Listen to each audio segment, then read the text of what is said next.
il y a des vérités aussi qu'on doit dire. Parce qu'on ne peut pas nous réconcilier quand on ne dit pas certaines choses.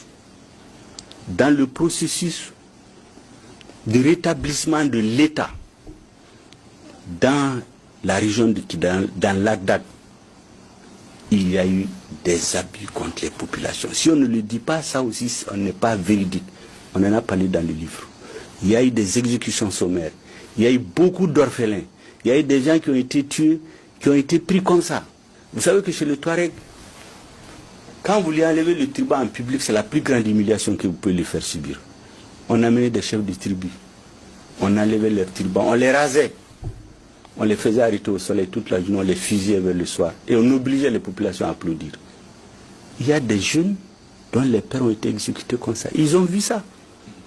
Dans la rébellion aujourd'hui, l'un des animateurs de la rébellion, le colonel Agnazim, on a fusillé son père devant lui, il avait 9 ans. Peut-être qu'il est aujourd'hui animé par la vengeance. Mais il y a des gens qui ont su se mettre au-dessus. Ils ont compris ce qu'est un État. Il y a un homme auquel moi je voudrais rendre hommage aujourd'hui, c'est Mohamed Aguichash, le gouverneur de Kidal. Son père a été tué aussi. Il y a des hommes qui ont perdu des parents pendant la rébellion des années 92. Le premier, c'est Agamani. Il aurait pu faire vengeance se mettre dans la rébellion, mais ça n'a pas été le cas. Donc cette partie aussi, il faut qu'on la dise si on veut dire la vérité. On obligeait les Touaregs à parler et chanter en Bambara et en Bobo. Celui qui refuse, on l'exécute. La troupe de Kidal était obligée de chanter en Bobo et en Bambara. Naturellement, quand vous sortez ces arguments aujourd'hui devant des jeunes auxquels vous voulez inoculer la haine contre le Mali, ils vont croire. Alors ces vérités aussi, il faut qu'on se les dise. Maintenant, les rebelles, disons les idéologues de la rébellion, les sécessionnistes, utilisent tout ça. Voilà comment la première rébellion a été circonscrite. Voilà.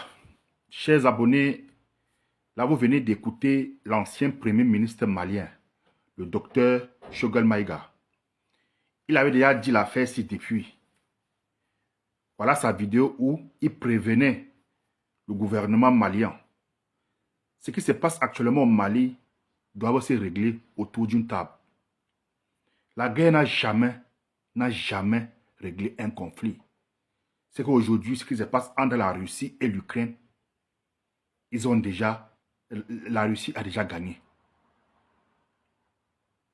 Les conflits armés n'ont jamais réglé une situation.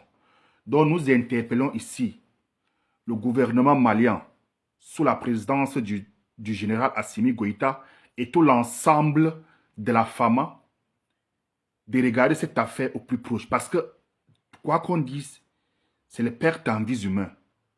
C'est les Maliens qui tombent. À quoi c'est bon de faire une guerre pour une situation qu'on peut régler sur la table? Nous appelons à des négociations. Nous appelons au dialogue entre les deux parties. Que ce soit le gouvernement malien, que ce soit ceux qui revendiquent l'Azawad. Nous appelons les deux parties à s'asseoir. Le fils et les filles africaines lancent un appel général à tous ceux-là. Parce que ce sont les fils africains qui sont en train de tomber actuellement au Mali. Et la situation est cœur. Vous voyez beaucoup de frustration. Que ce soit aux côtés des Touaregs, ils sont frustrés. Comment tu peux voir comment ton père est exécuté devant toi? Ça peut te rendre rebelle. Ça peut t'apporter certaines frustrations. Donc la raison pour laquelle la famille, actuellement, ce qui se passe au Mali, la voix doit être levée pour qu'on essaie un peu de s'asseoir. Tous les peuples maliens essaient un peu de dire au gouvernement de faire un dialogue national pour essayer d'énumérer tous ces points. Laissez la victimisation, laissez d'accuser X ou Y. Faites d'abord ça. Et nous allons voir si ça ne marchera pas. Dites-moi aussi en commentaire quel est votre avis. Je vous remercie.